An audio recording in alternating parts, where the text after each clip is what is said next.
Dr. Dolittle and the animals just got to the monkeys, but I'll start reading here. The two of them rushed on in front to tell the sick monkeys that the great doctor had come at last, but the king's men, who were still following, had heard the noise of the monkeys cheering. They at last knew where the doctor was and ran on to catch him. The big monkey carrying Gub-Gub was coming along behind slowly, and he saw the captain of the army sneaking through the trees. So he hurried after the doctor and told him to run.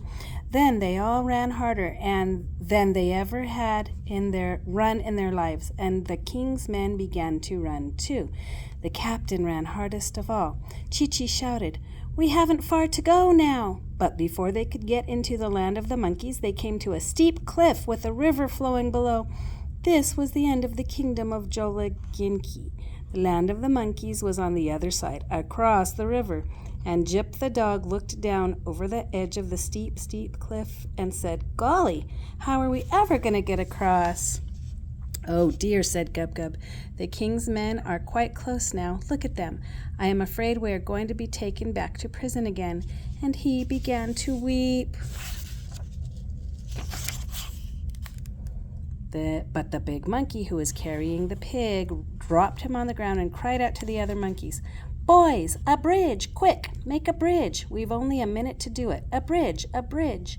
The doctor began to wonder what they were going to make a bridge out of. He gazed around to see if they had any boards hidden any place. But when he looked back at the cliff, there, hanging across the river, was a bridge all ready for him, made of live monkeys. And there's the picture. For while his back was turned, the monkeys, quick as a flash, had made themselves into a bridge just by holding hands and feet. And the big one shouted to the doctor, walk over, all of you, hurry." Gub-Gub was a bit scared to walk on such a narrow bridge at a dizzy height above the river, but he got over all right, and so did all of them. John Dolittle was the last to cross. And just as he was getting to the other side, the king's men came rushing up to the edge of the cliff. Oh my goodness. Then they shook their fists and yelled with rage, for they saw they were too late. The doctor and all his animals were safe in the land of the monkeys, and the bridge was pulled across to the other side.